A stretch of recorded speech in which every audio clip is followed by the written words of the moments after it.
Just your thoughts of the U.S. Women's Open being held here and what it can mean for the sport. Oh, it's great. I mean, having major championships, having tournaments in general at top tier venues really elevates the game. Last year we saw a big jump in the purse, and this year we'll see unprecedented time on primetime TV. That has a lot to do with, A, the commitment of the organization that's running it, but also B, the venue as well.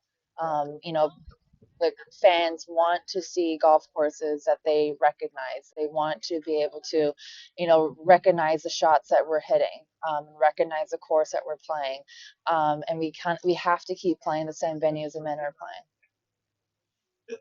How big, when you talk about the money and the increase in the purse, yet you're coming to an iconic venue, is which one is more important in your mind? I think it comes hand in hand.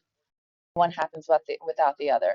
I think that the purse is really important when you had that when the purse was announced last year, it sent shockwaves to the entire tour.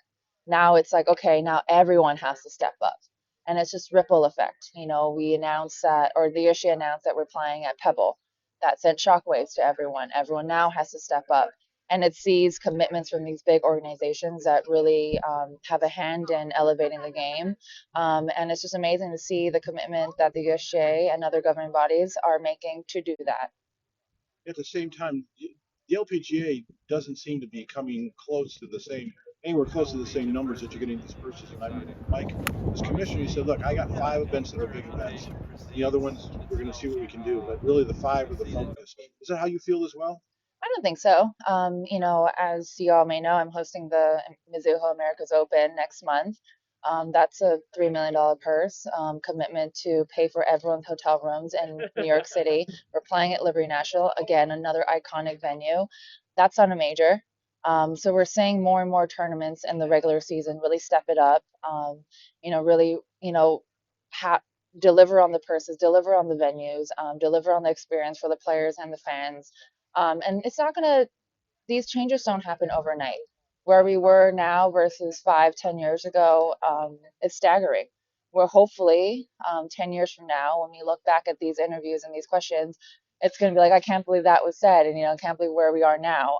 So these changes are happening. It's not happening overnight, but with the commitment of the right, corporations, the organizations, changes will be made.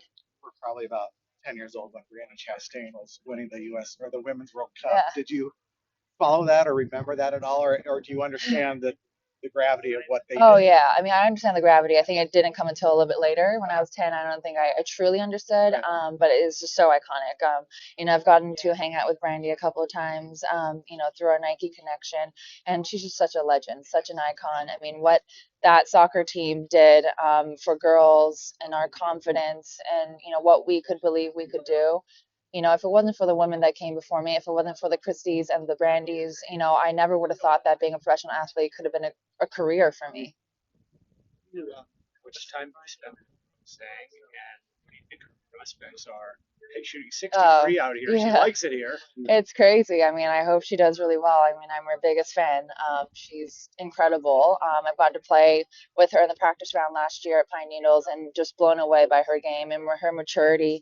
And we've talked a lot about Stanford. She's really enjoying her time there. Anne has done such an amazing job with the team. All the girls are just such rock stars. But Rose is something really special. Yes, and she's finally got the Augusta National Exactly. Women's Amateur. Yeah. Take us back to 2014. We got to get a little bit of a recap. You struck the ball and played that course. It was a clinic at Finer. It was great. It was great. I got people nervous a little bit at the end, but it was fun. Green has played this course over 50 times. Can you kind of talk about your experiences on Pebble? I never played there here before. Yeah. What are you anticipating? What have you? Is there extra chatter with the girls in terms of difficulties and what to do? Yeah, I talked with a couple of the guys. I play AT&T obviously and play the US Open here. What I've heard so far, small greens, really undulated, slopey greens. Front nine easier than the back nine, so I'm playing the back nine today. But yeah, I mean, I lived in the Bay Area, went to school here, so the weather I don't think is going to be a shock for me. Hopefully, it will be a little bit warmer in the summer. But as we all know, it doesn't really get warm here, so won't get my hopes up high. But yeah, I mean, I've just heard so many great things about the golf course, so I'm very excited to see it today. Actually, you are going to be playing in it next year. Is that okay? In the US Open? Yeah. Yeah, this year, yes, I will. This year. Yeah, yeah, Okay. yeah. You talked about hosting your own event in about a month from now. Are you finding corporations and potential sponsors more open than they may have been in the past? Oh, it's really amazing. Mizuho Americas, this is their, one and only sports commitment. There's their first sports commitment, and they had every opportunity, obviously, to sponsor the PGA Tour event, but they, wanted to sponsor an LPGA event, and they also wanted to really incorporate the juniors, which, I thought was incredibly amazing. They're really focused on elevating, women and also, elevating the next generation. So our event format is the first of its kind, incorporating 24 juniors into the field and playing with, the top leaderboard players over the weekend. So they'll see players be nervous, they'll see players make clutch putts, they'll see players make mistakes. And we're hoping that, it's a week of mentorship and, fostering, mentorship moving forward. So it's going to be an overall really great event, but that really comes from the support of the corporations. Can you kind of visualize what you see here in 2 months for you and for the tournament? Hopefully some good golf. I'm excited to be here. My whole family's going to be here, so it's going to be a really special event. No, I wish. I have to get back down to LA. Well, my husband's up here. Yeah. Yeah. If you look at the sites for the future Women's Open, they're all sites that the men have played. What is the significance of that going forward, and not just for this major but other women's majors? Oh, it's huge. We have to compete at top tier venues. We have to do that. So fans are able to compare us to the men. We have to do that to increase the purses. It goes hand in hand. We have to keep pushing, organizations like the USGA and the RNA and, PGA America to keep putting us on these top venues, which they have done so far. And it's incredible to see the outcome from that.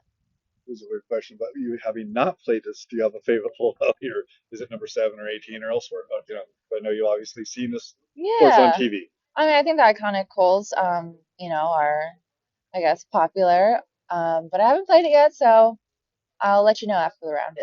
Okay, Perfect. Thank you. Thank you. Michelle.